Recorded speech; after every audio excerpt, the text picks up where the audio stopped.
Chamar aqui à frente o Maxwell Farjado, é pastor da Igreja Assembleia de Deus, Ministério de Perus, aqui em São Paulo, aqui na Zona Norte, então você não está muito longe, né? Zona Norte, né? É isso aí. Casado com Etienne, pai do Theo, graduado na área de Teologia, Pedagogia e História, mestre em Ciências da Religião pela Universidade Humilde de São Paulo, foi onde nós também nos conhecemos, e doutor em História pela Universidade Estadual Paulista. Atualmente desenvolve pesquisa de pós-doutorado em Ciências da Religião pela Universidade Federal de Juiz de Fora e é professor de graduação em Teologia da Faculdade Bíblica da Assembleia de Deus, FABAD, e membro da Rede Latino-Americana de Estudos Pentecostais, RELEP, e autor do livro Onde a Luta se Travar, uma história da Assembleia de Deus no Brasil. Meu irmão, seja muito bem-vindo, espero que tenham te tratado muito bem. A palavra é sua, tá bem? Uma boa tarde a todos os irmãos. Satisfação poder estar aqui com vocês. Estou acompanhando desde a manhã todas as falas, todas as palestras e agradeço a Deus pela oportunidade, agradeço pelo convite de poder estar aqui, compartilhando deste momento, ouvindo cada uma das falas. Agradeço aqui ao pastor Sérgio, pastor Alonso, a quem conheci ambos na vida acadêmica, e é muito bom estarmos compartilhando também desse momento dentro da vida ministerial. Então, Deus abençoe a vida, a atividade ministerial de cada um. Eu sou pastor da Igreja Assembleia de Deus, um pentecostal aqui entre os batistas, mas, em minha defesa, né, eu digo que, em frente à minha casa, do outro lado da rua, tem uma igreja batista. Então, se eu não fosse crente e tivesse ouvido aquele apelo do rádio, visite uma igreja mais próxima da sua casa, eu seria batista, muito provavelmente. E, de fato, tem uma igreja muito próxima da minha casa, do outro lado da rua, né? A igreja batista. Mas é uma satisfação muito grande, eu sou da Assembleia de Deus, embora como a gente esteja falando aí sobre as múltiplas interpretações do Evangelho, acho que a igreja onde tudo é mais múltiplo é nas Assembleias de Deus, né? Digo que quando o assembleiano encontra outro assembleiano, a primeira pergunta que o assembleiano faz para o outro assembleiano, qual é o seu ministério? Então, tem vários ramos, né, dentro das Assembleias de Deus, e isso me ajuda também a pensar dentro da temática que me foi aqui colocada. E o desafio que foi apresentado aqui para mim, dentro do último subtema aqui do encontro, é falar sobre os pastores evangélicos e as interpretações do Evangelho. Os pastores evangélicos e as interpretações do Evangelho. E eu estava aqui pensando hoje de manhã, né, de uma passagem bíblica, essa questão das interpretações do Evangelho, logo antes, né, quer dizer, foi a conversa que motivou quando Jesus contou a parábola do bom samaritano, o diálogo anterior. Jesus estava conversando lá com o mestre da lei, e foi feita a pergunta para Jesus, o que eu tenho que fazer para herdar a vida eterna?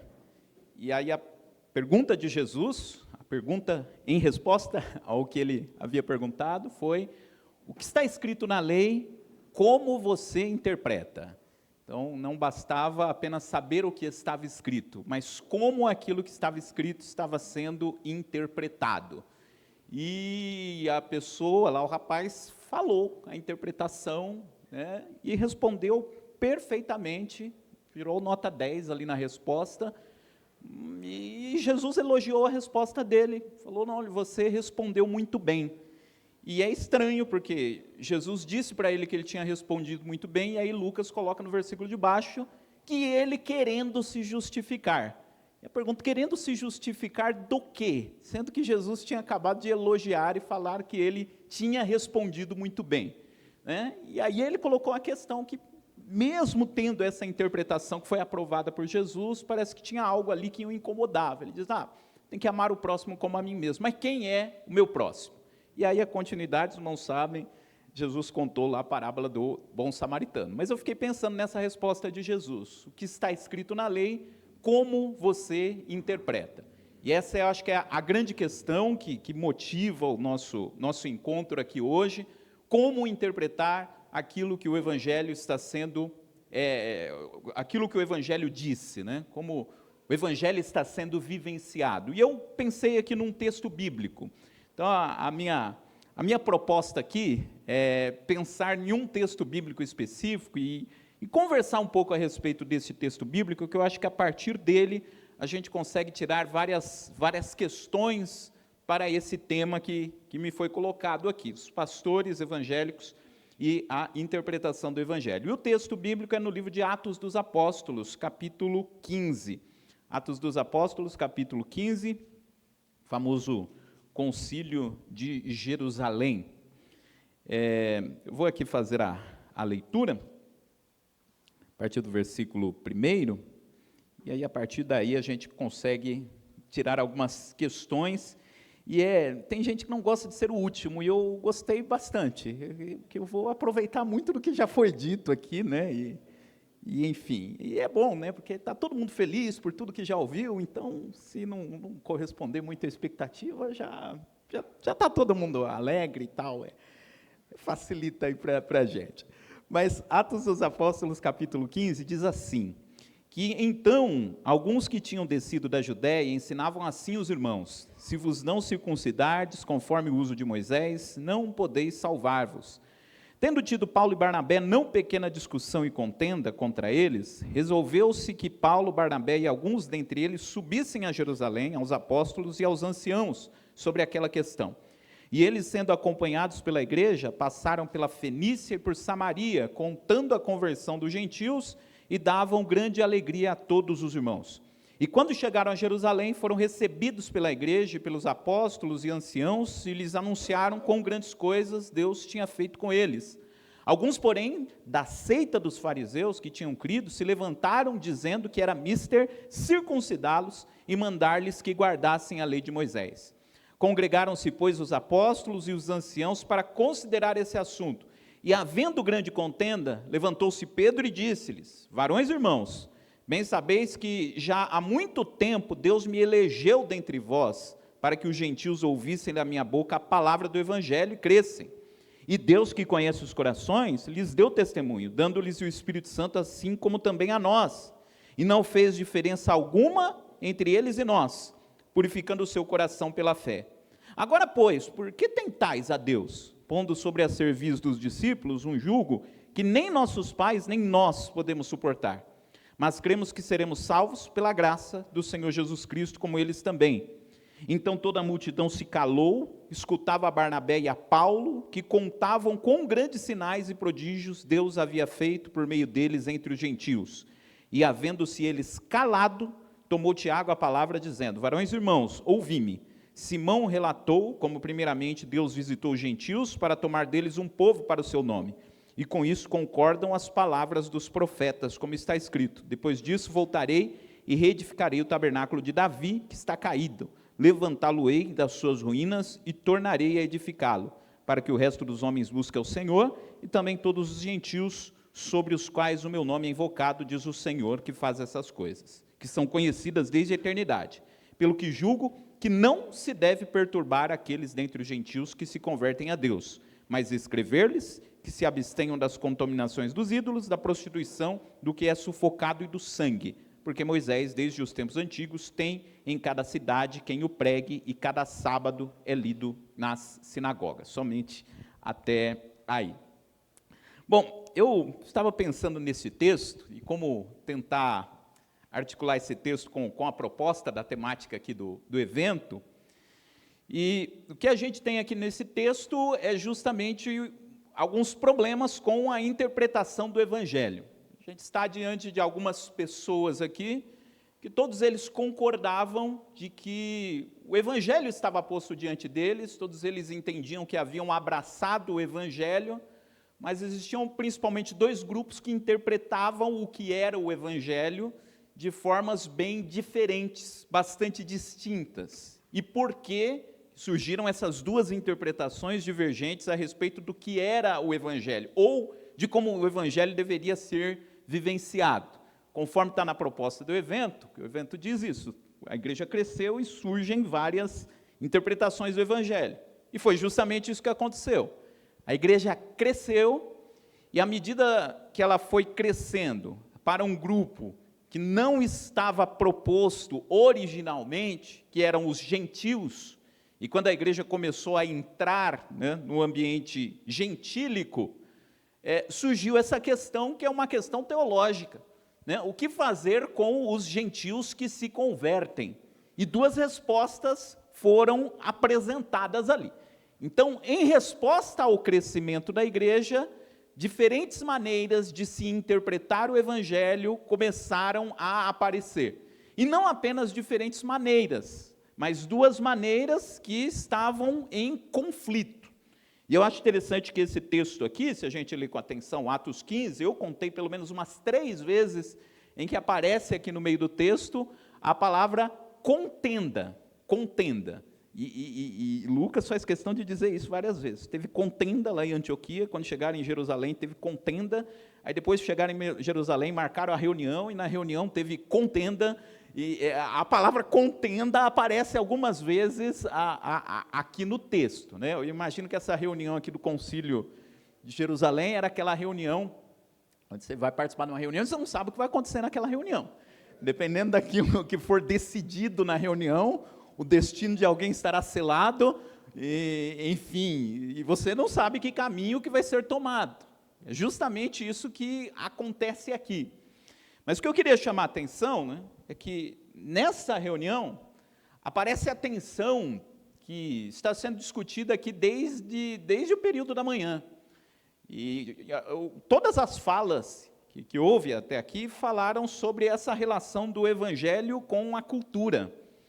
Eu acho que essa é a grande dificuldade que a gente tem, né? Entender que o evangelho no singular, é uma mensagem que se aplica a qualquer povo, a qualquer época, em qualquer lugar, em qualquer circunstância. O evangelho é um, o evangelho é o mesmo que foi pregado lá atrás. Porém, as culturas mudam, e o evangelho, mesmo sendo um, ele foi apresentado de dentro de uma cultura. Ele foi pregado, como já foi dito aqui, né, ele foi pregado dentro de uma cultura específica, com todas as suas características. E além de ter sido pregado dentro de uma cultura específica, com todas as suas características, ele tem uma origem anterior, né, que é o judaísmo, que já é outra cultura ainda, de onde, né, veio todo o berço de onde o evangelho surgiria para ser pregado. E as pessoas que receberam o evangelho, receberam a partir dos códigos culturais, né, daquele momento em que eles se vivenciaram. E a Bíblia utiliza a linguagem daquela cultura para a qual estava sendo apresentado o evangelho inicialmente. Só que o evangelho não permaneceu apenas nessa cultura. Ele começou a ir a outras culturas. E aí surge sempre essa tensão, que é a tensão da história. O que é o evangelho universal e o que é o cultural. E a nossa tendência é isso, pegar elementos culturais e agregar aquilo que é a mensagem do evangelho. E essa tensão, ela sempre vai aparecendo. E no livro de Atos dos Apóstolos, essa tensão, ela aparece. Uma coisa é a gente ler sobre a igreja nos primeiros capítulos, lermos ali na igreja de Jerusalém, e na igreja local de Jerusalém já começou a ter os primeiros conflitos, as primeiras tensões, né?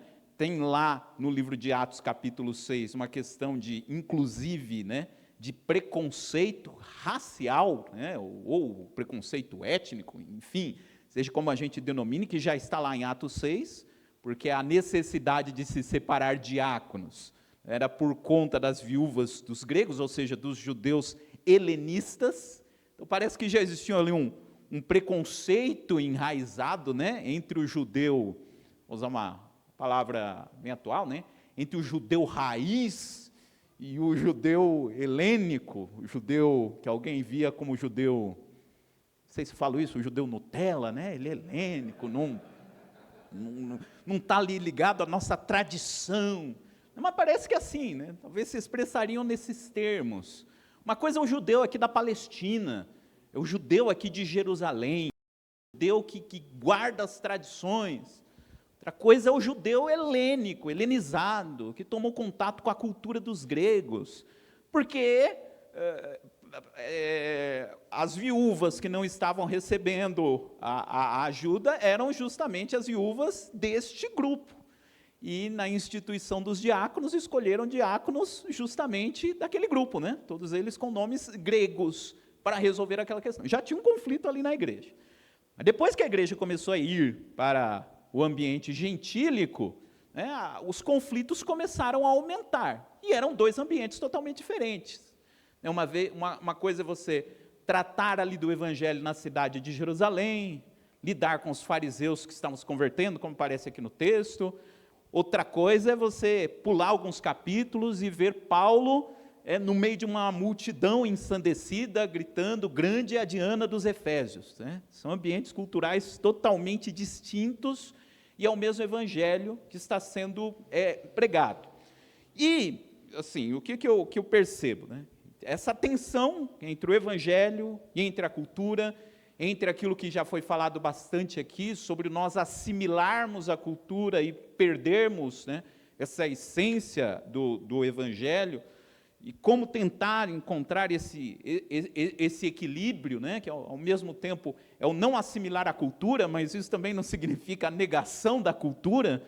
Então, como conseguir esse equilíbrio, que é a discussão que a gente está fazendo aqui, e o que está no meio, né, entre isso que é o evangelho e o que são essas questões culturais. E eu entendo que um dos elementos que está ali no meio é justamente a atuação pastoral, a atuação do pastor. Mas eu digo aqui do pastor que está ali na convivência, né, com os membros de sua igreja, entendendo qual que é a experiência do dia a dia.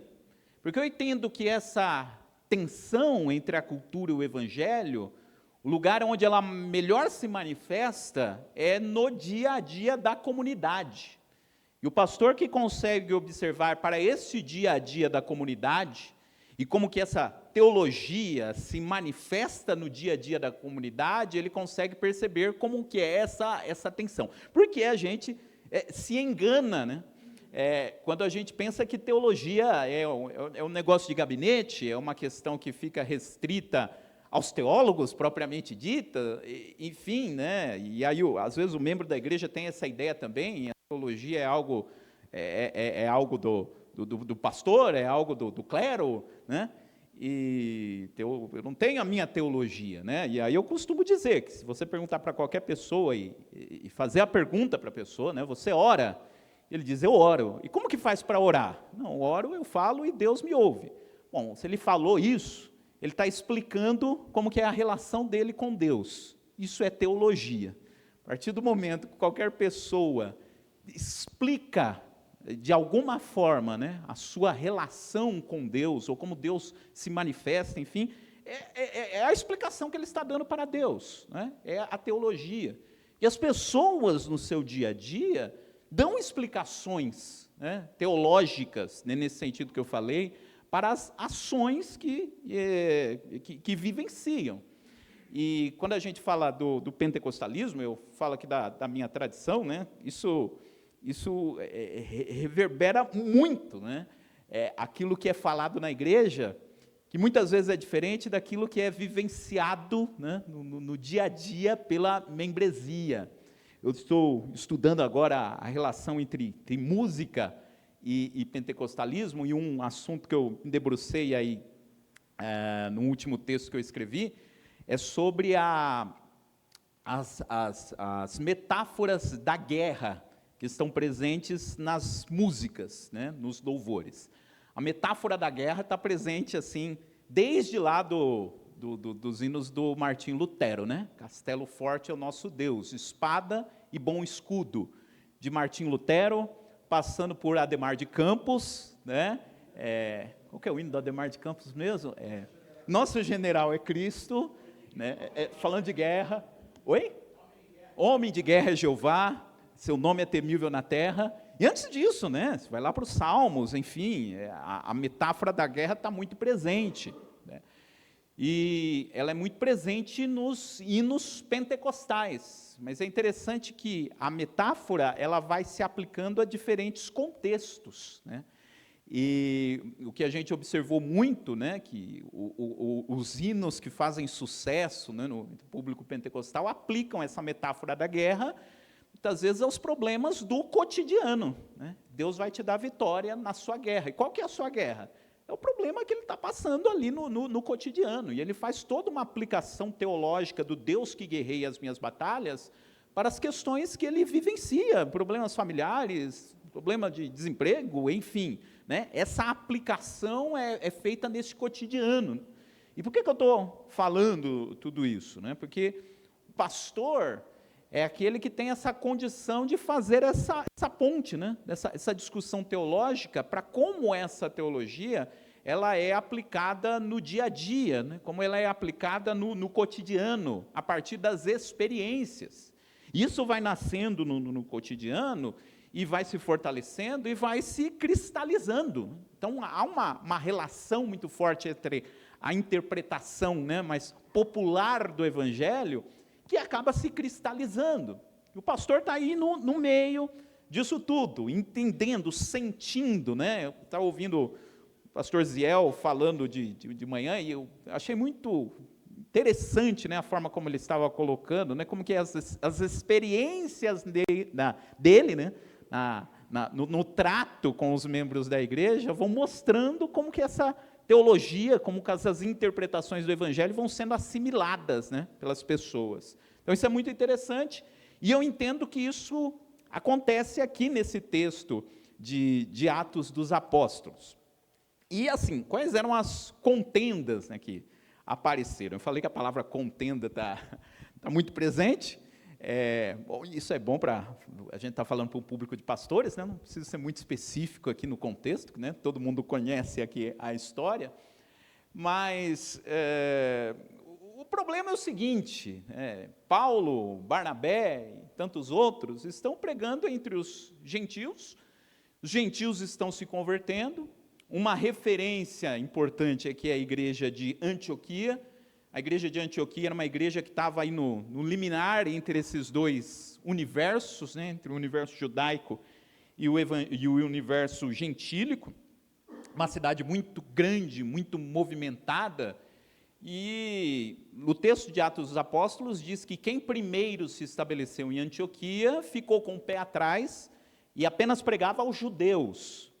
E aí depois vem um grupo de Cirene, né, do norte da África, que se estabeleceu em Antioquia, e foram esses que falaram, não, vamos pregar para os gentios. E deu certo. O negócio começou a ser pregado entre os gentios, o evangelho começou a ser pregado entre os gentios, a igreja em Antioquia se fortaleceu, e aí Saulo, né, de Tarso, ainda chamado de Saulo, depois que o texto bíblico passa a chamá-lo de Paulo, vai para lá, e ele fica um período da sua vida ali, depois ele sai para a missão, vai pregar em outros lugares, e por onde passa, os gentios estão sendo agregados à igreja. E aí surge esse grupo que diz, ok, nós até entendemos que os gentios serão salvos, que o evangelho é para os gentios. Quanto a isso, não há discordância. O nosso problema é o que fazer com os gentios que estão chegando à igreja, né? O que nós vamos fazer com eles. E diz que quando eles tiveram essa discussão, o capítulo 15 começa com essa discussão na cidade de Antioquia, Paulo e Barnabé discutem com um grupo que estava dizendo em Antioquia que esses deveriam ser circuncidados e deveriam guardar toda a lei. Diz que há uma contenda ali com eles, e eles levam o caso para Jerusalém. Se fosse no ambiente assembleano, né, levaria para a igreja sede.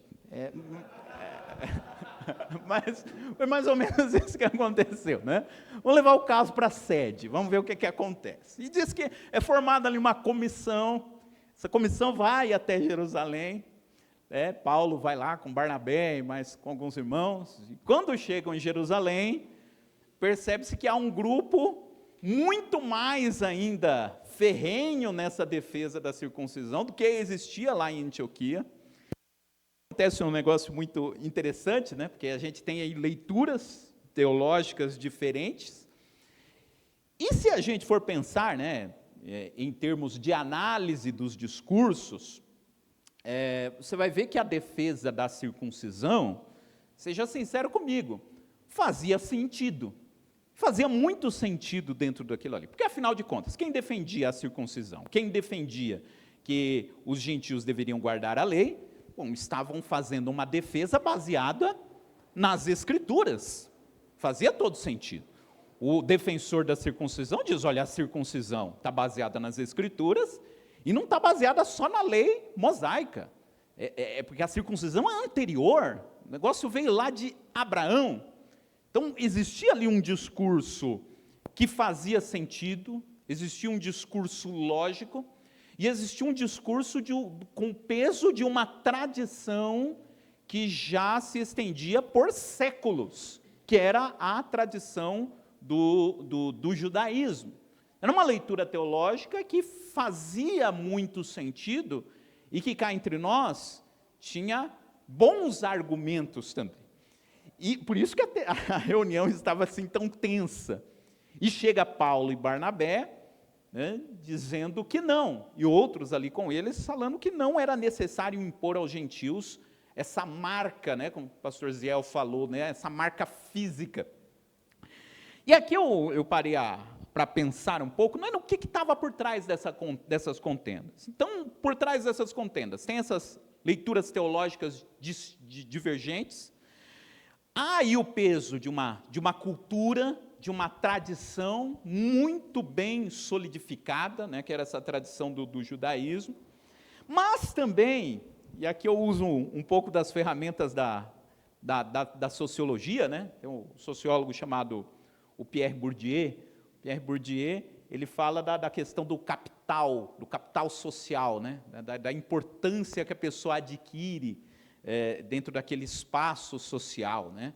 E aqui, por mais que a gente, logicamente, a gente vai fazer aqui uma leitura de toda essa discussão teológica que estava tendo, mas também tem essa questão dos capitais sociais dos personagens que estavam ali presentes. Porque tinha alguém que tinha um capital social muito grande no meio do povo, que eram os fariseus.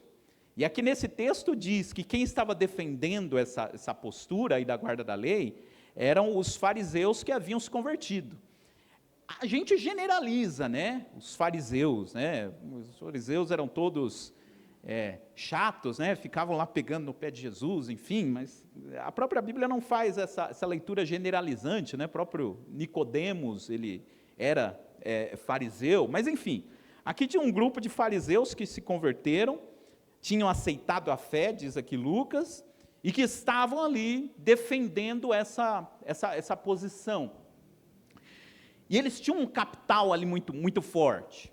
Mas também tinha uma outra pessoa naquela igreja nascente que tinha um capital social muito forte, que era Pedro, né? Parece que a palavra de Pedro, ela era muito bem reconhecida. E tem aqui a figura do apóstolo Paulo. É que hoje, né, a gente fala de apóstolo Paulo tem um capital, né, religioso, social enorme, imenso e tal, né? Mas nessa época não tinha. Paulo aqui, pelo contrário, parece que tinha até um capital meio negativo ainda, que apontava contra ele, acho que tinha gente ainda meio com o pé atrás, com ele, né? Aqui, é que hoje, né, Paulo, ele é reconhecido, depois de tudo, né, que foi feito, mas nesse momento aqui ainda não. Então, eu entendo que alguém poderia olhar para Paulo no meio dessa reunião e dizer, quem é Paulo na fila do pão? Né? Hoje, Paulo está lá na frente, na fila do pão, está junto com o padeiro lá, ok, mas nessa época ainda não. Nessa época, Paulo não tinha obtido um reconhecimento da igreja, porque, quer queira, quer não, às vezes a gente negligencia essas coisas, mas isso também acontece nas nossas discussões teológicas. Às vezes a gente não valoriza tanto o argumento, aquilo que está sendo dito, mas a gente valoriza quem fala. Se quem pega o microfone é alguém que tem um capital muito grande na igreja, né, é um grande mestre, é um grande orador, a gente tem uma receptividade maior àquilo que ele fala. Né? É alguém desconhecido, alguém... Por mais que possa falar alguma coisa interessante, parece que aquele peso da presença da pessoa acaba não contando tanto. E eu entendo que isso aconteceu aqui. Por mais que tenha sido o apóstolo Paulo, Paulo, nesse momento, não tinha por mais que já tivesse feito uma viagem missionária, ele ainda não tinha conquistado esse capital ali dentro da igreja. Tanto é que quando ele fala inicialmente, a contenda continuou. Parece que só depois da fala de Pedro é que a contenda diminui ali um pouco. A fala de Pedro pesa mais do que a fala de Paulo dentro desse texto específico. Acho que essa é uma discussão que vale muito, inclusive, para a época em que a gente está vivendo, né, nas múltiplas interpretações do Evangelho. Muitas vezes a recepção daquilo que está sendo dito, às vezes acaba pesando muito mais do quem é que está dizendo, tanto positivamente quanto negativamente. Qual é o peso que essa pessoa tem no cenário evangélico, né? De novo falando da minha tradição, né? Tem que ter pregador que ele de pegar o microfone e cumprimentar a igreja já recebe, né? Ele já tem, o capital vem junto com ele. Não sei se acontece isso entre os batistas. Tem gente que cumprimenta a igreja não, né? Outros, não, você pega o microfone, vai se esperar, né? Para ver o que ele vai falar e tal, né? Então, e aí, tem gente que já vem impulsionada antes, né, de falar. Isso acaba sendo muito perigoso, né? Perigoso para quem fala e para quem ouve também. Mas, enfim, onde que entra aqui a questão do pastor? Como que resolver, como que a igreja, o que o texto aqui indica alguns caminhos que foram apontados para resolver essa questão dessas diferentes interpretações do Evangelho que aparecem aqui em Atos 15. Bom, tudo começa com o testemunho pastoral de Pedro. Pedro é o primeiro que pede a palavra, né? E Pedro, ele conta um testemunho, como bom pentecostal. Ele começa aqui a sua fala contando um testemunho de uma visão que ele teve. E aí eu acho, assim, né? Eu entendo que quando Pedro começa a falar, né? Porque quem era, de novo, essa importância social, né, de quem está falando. Quem é Pedro? Pedro, ao mesmo tempo que era o apóstolo mais citado nos evangelhos, embora os evangelhos ainda não tivessem sido escritos nesse momento, mas ele era discípulo de Jesus, né?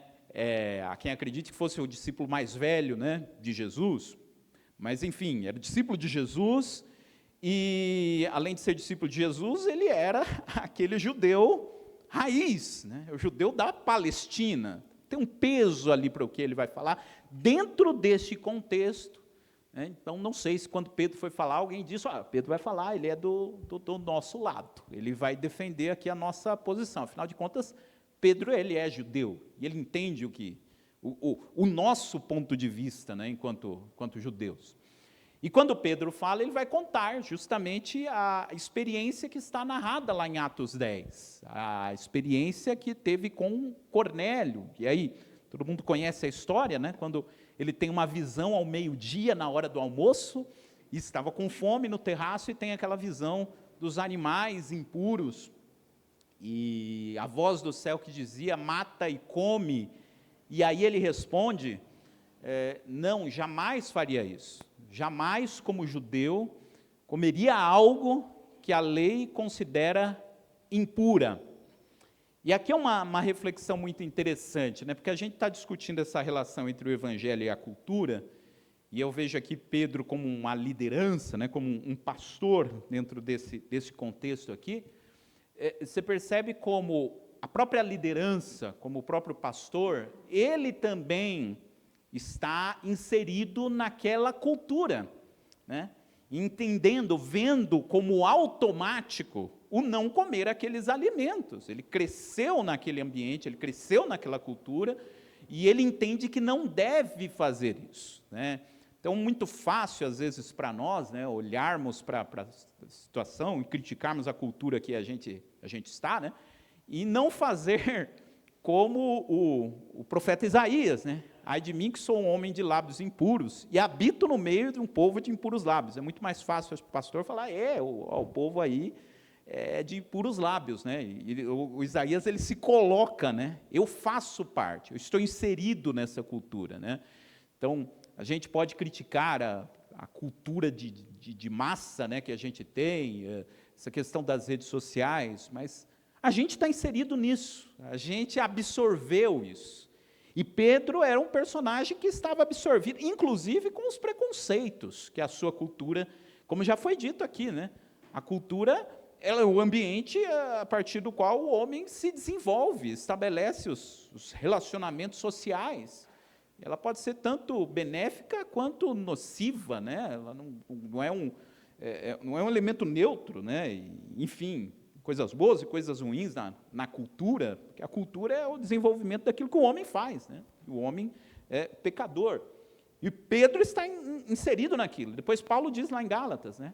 Da questão do preconceito de Pedro, ou daquela situação chata que aconteceu com Pedro, né? De mudar de comportamento, dependendo do público em que ele estava. Então, veja, né, o tema é pastores e as interpretações do Evangelho. Né? O pastor, ele também está inserido dentro de determinada cultura. Né? E esse testemunho de Pedro aponta muito para isso. E o que Pedro disse aqui na reunião, né, de Atos 15, foi justamente isso. Eu apenas entendi que os gentios deveriam ser aceitos, sem que se exigisse nada mais deles, depois que o Espírito Santo atuou, depois que eu tive aquela visão, e depois que eu entendi aquilo, depois que aqueles meus preconceitos anteriores, eles foram derrubados. E foi isso que aconteceu. Pedro conta essa experiência, e aí conta o que aconteceu lá com Cornélio, e ele diz, olha, tanto os gentios, eles receberam o Espírito Santo da mesma forma como aconteceu conosco, não houve distinção, Deus não colocou nenhum jugo a mais sobre eles, por que nós deveríamos colocar? Então, isso é a primeira coisa. Pedro falou isso. Depois que Pedro abriu o caminho na fala, foi dada a oportunidade para Paulo e Barnabé. Paulo foi falando, e aí, de novo, aquilo que eu falei, Paulo não tinha ainda todo aquele reconhecimento, né?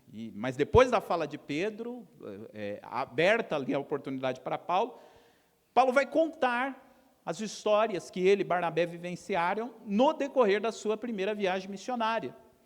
E o que eu acho muito interessante é que aconteceu isso que a gente está discutindo aqui, né?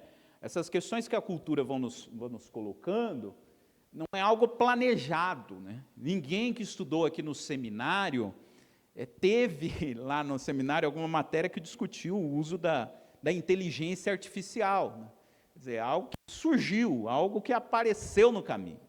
A cultura, ela vai colocando coisas novas para nós, coisas que não estavam propostas lá inicialmente. E eu tenho essa impressão de que, embora Jesus tenha dito que o Evangelho deveria ser pregado por todo mundo, não era uma proposta, né, um plano de ação da igreja, pregar o Evangelho aos gentios. O negócio foi acontecendo.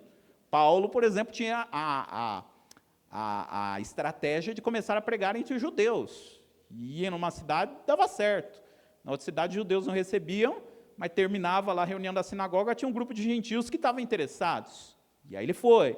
Quer dizer, o negócio foi indo para os gentios. Parece que sem um planejamento, né, anterior por parte da igreja, mas o planejamento do Espírito Santo, aleluia, né? O planejamento do Espírito Santo, não o planejamento da igreja em si. Essas questões foram sendo apresentadas, foram sendo colocadas. E aqui o que eu acho interessante é que depois dessa fala de Paulo, né, e a fala de Pedro, qual é o caminho que foi apresentado aqui para o texto? Entendeu-se que tanto Pedro quanto Paulo, né, o trabalho de Pedro e o trabalho de Paulo estavam sendo realizados em igual medida pela ação do mesmo Espírito Santo. Eram diferentes, sim, estavam em contextos diferentes, né, tinham histórias diferentes, estavam pregando o Evangelho em ambientes diferentes, mas a igreja chegou à conclusão de que o mesmo Espírito estava atuando em um e o mesmo Espírito estava atuando em outro. Esse é o desafio, né, que nós temos como lideranças da igreja, de entender que o Espírito não vai atuar apenas na nossa comunidade, apenas no nosso grupo, apenas ao nosso modo, de que tem gente lá do outro lado do Império Romano que está fazendo alguma outra coisa, e que essa alguma outra coisa que ele está fazendo, né, quer dizer, vai encaixar com aquilo que a gente está fazendo aqui. O Espírito que está atuando em todas as coisas. Então, essa compreensão dessa igual ação do Espírito Santo nesses dois personagens distintos.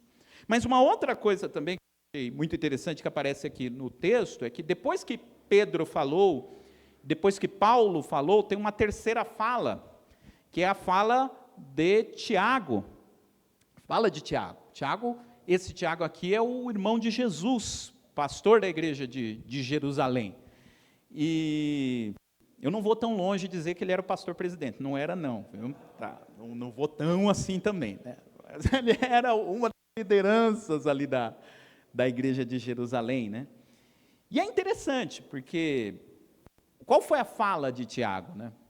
Porque, pessoalmente, Tiago não estava envolvido com essa discussão do gentio, enfim. Ele tomava conta do grupo ali em Jerusalém, e essa questão chegou na igreja de Jerusalém porque trouxeram ali para a igreja de Jerusalém. E qual foi o papel de Tiago aqui na fala? Tiago abriu as Escrituras e ele disse, olha, ouvimos o que Pedro falou, ouvimos o que Paulo falou, e tanto o que um falou quanto o que o outro falou estão de acordo com aquilo que está escrito nas Escrituras. E ele diz, olha, estava escrito já nas Escrituras, não é algo novo que eles estão apresentando. Já está escrito, desde lá de séculos atrás, de que Deus restauraria o tabernáculo de Davi, né? E de que essa mensagem chegaria aos outros povos. Então, qual foi a mediação aqui que foi feita? Tentar vincular esses diferentes universos culturais, né? E colocá-los à luz daquilo que as Escrituras estavam dizendo. Então, Tiago teve essa sensibilidade de dizer, olha, é o Espírito que está atuando em Pedro, é o Espírito que está atuando em Paulo, e os dois estão de acordo com aquilo que as Escrituras estão dizendo. Em nada pregar o Evangelho aos gentios está indo contra aquilo que já estava previsto lá nos tempos antigos e que estava previsto aqui nas Escrituras. Mas essas questões culturais ainda permaneciam, e o que eu acho aqui interessante, né, que a reunião, depois de feita essa avaliação a respeito dessa atuação do Espírito Santo em Pedro, a atuação do Espírito Santo em Paulo, e depois de feita essa consideração de Tiago, de que ambos estavam convergindo para aquilo que a Escritura estava dizendo, chegou-se aqui a um consenso, e eu uso essa palavra consenso, porque tem toda uma discussão a respeito dessa carta que foi escrita aqui no final, né, do Concílio de Jerusalém, porque se eles estavam falando contra, ou melhor, que não era necessário, né, seguir as obrigações da lei, mas parece que essa reunião termina se colocando um resumo da lei, né, e questões assim muito bem identificadas, né, aqui no versículo 29. Então vamos escrever uma carta e distribuir para todo mundo, dizendo que os gentios convertidos têm que se abster das coisas sacrificadas aos ídolos, têm que se abster do sangue, da carne sufocada e da fornicação. E aí a gente lê esse versículo, dá a impressão de que mas não estão voltando aqui aos princípios da lei, está muito com cara de Levítico, né, esse versículo, porque ele coloca aqui, inclusive, né, a carne sufocada e tal, né. Na realidade, entende-se que a partir dessa discussão toda, desse debate todo, chegou-se a um consenso. Ou seja, nós entendemos que o Evangelho é tanto para judeus quanto para gentios. Mas dentro deste contexto cultural, quais são as questões que podem gerar ainda algum ruído e sobre as quais a gente pode chegar num consenso? Aquilo que não vai escandalizar nem o judeu e nem escandalizar ao gentio. E chegaram-se a esses pontos, né, que seriam aplicáveis tanto aos judeus quanto aos gentios, e nada além disso. Deu certo aqui essa carta? Enfim, tem alguns comentaristas que dizem que só é feita referência a esses itens aqui, né? Nem mesmo o apóstolo Paulo, depois nas cartas, fez referência a essa carta, e Paulo ainda colocou outros itens e tal, porque foi um consenso para se resolver aquela questão específica. E esses consensos, eles vão mudar de tempo em tempo. São formas que a gente encontra para poder lidar com essa dinâmica da cultura e do evangelho. E é muito interessante como em várias partes do Novo Testamento isso está presente, né? Eu acho que a gente tem que ter esse discernimento, né, de entender qual que deve ser a nossa relação com a cultura e entender quando a cultura está invadindo o espaço da mensagem central do evangelho e quando não está. O próprio Paulo, né, ele em algum momento, ele foi contra a circuncisão, e em outro momento o apóstolo Paulo foi a favor da circuncisão, né? Ele foi favorável que se circuncidasse Timóteo, e foi contrário à circuncisão de Tito, né? E alguém que pegasse, em épocas de redes sociais, imagino, né, que fariam cortes desta fala de Paulo, a favor da circuncisão e contra a circuncisão, lançariam na rede, seria a maior confusão, né? Mas, afinal de contas, Paulo é a favor, Paulo é contra a circuncisão, é a questão desse consenso, né? Por que ele foi a favor da circuncisão de Timóteo? Para dizer que não havia problemas, né, em Timóteo ter uma origem judaica, né, e ser convertido ao evangelho. A questão da circuncisão não importa para o evangelho. Tanto é que pode circuncisar o Timóteo. Se isso vai acalmar os ânimos, circuncide ele. Já no caso de Tito, ele foi contra, pelo mesmo motivo. A circuncisão nada conta para o evangelho. E queriam obrigar o Tito a se circuncidar, e falaram, não vai circuncidar, porque a circuncisão nada conta, não faz diferença para a mensagem do evangelho. Em um caso, para mostrar que a circuncisão não afetava a mensagem do evangelho, ele foi favorável à circuncisão. Em outro caso, para mostrar que a circuncisão não afetava a mensagem do evangelho, ele foi contra.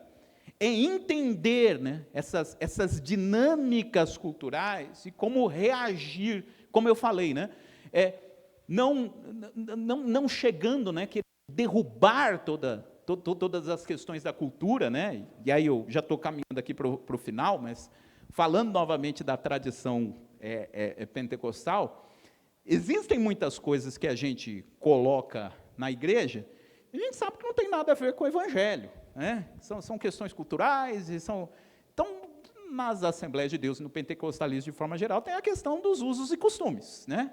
E que essa questão que era muito forte na questão da Assembleia de Deus durante décadas, né? E eu cresci, né, dentro desse ambiente, né? E tem coisas que a gente fala hoje que não podia fazer antigamente, que as pessoas hoje dão risada, né?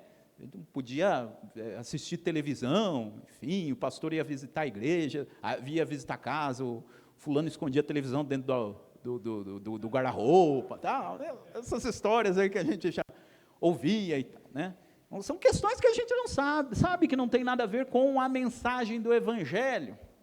Porém, olha só como o negócio é complexo, né? Porém, existem casos, né, onde pastores chegaram em determinada comunidade, onde você tem pessoas que viveram durante 30, 40, 50, 60 anos dentro desse padrão, e aí chegou a dizer, está tudo errado, a partir de hoje está tudo liberado, é tudo contra o evangelho, enfim, a gente sabe que ele está certo, no sentido de que aquilo não veio do evangelho. Só que você chegar de uma hora para outra, e derrubar toda essa construção cultural que os membros criaram no decorrer de anos, de décadas, você quebra toda uma estrutura que está ali dentro da igreja, e assim, é uma confusão enorme que é causada ali para aquela igreja, e tem gente que se decepciona, vai embora, enfim. Ter essa sensibilidade, né, é muito importante, saber que no meio da igreja vai ter coisas que que criaram raízes e que não são o evangelho. Mas você tirar ela, né, de uma hora para outra, você vai criar um grande problema, né, um grande estrago, né? E a Bíblia está cheia de relatos, né, dessa sensibilidade aí, né, com relação à cultura. É a famosa questão do véu, né, em Coríntios, né, era uma questão específica ali da cidade de Corinto, em que Paulo falou sobre essa instituição do véu para resolver justamente essa questão do preconceito, né, contra as mulheres que se convertiam ali naquela igreja. E ele usou elementos daquela própria cultura para poder resolver aquele problema, né, o que não quer dizer que essa seja a solução para todos os outros problemas que surgirem nos outros ambientes culturais. Então, essa sensibilidade, né, acho que ela é importante, e esse texto, no meu entender, aponta para isso, né? Olha, a gente chegou à conclusão que o Espírito Santo está atuando, tanto no ministério de Pedro, quanto no ministério de Paulo. Como que a gente vai tentar eliminar esses ruídos, né, dessas duas interpretações divergentes? Bom, vamos tentar chegar aqui num acordo. Entendeu-se o que era que o Evangelho falava, né? A guarda da lei, ela não é necessária para a salvação. Mas tudo isso que foi criado antes, né, essas coisas que podem gerar ruído nessa relação entre judeus e gentios, chegou-se a uma solução que atendia àquela questão específica, né, da igreja estabelecida naquele lugar, por meio desse consenso aqui que se chegou nessa reunião, né, da igreja de Jerusalém. Então, eu termino por aqui, né, esperando que a gente possa conversar mais aí nas perguntas que eventualmente surgirem, né, e esperando ter contribuído aí para essa discussão, né, tentando responder essa pergunta. Não sei se a gente chegou no meio do dia todo, né, com todas essas discussões, na resposta da pergunta que foi proposta, né, se há só um evangelho, porque existem tantas interpretações. Não sei se nenhum de nós que falamos aqui conseguimos responder a pergunta, mas pelo menos discutimos, né, sobre o evangelho no decorrer do dia todo, e isso é muito importante. Então, muito obrigado.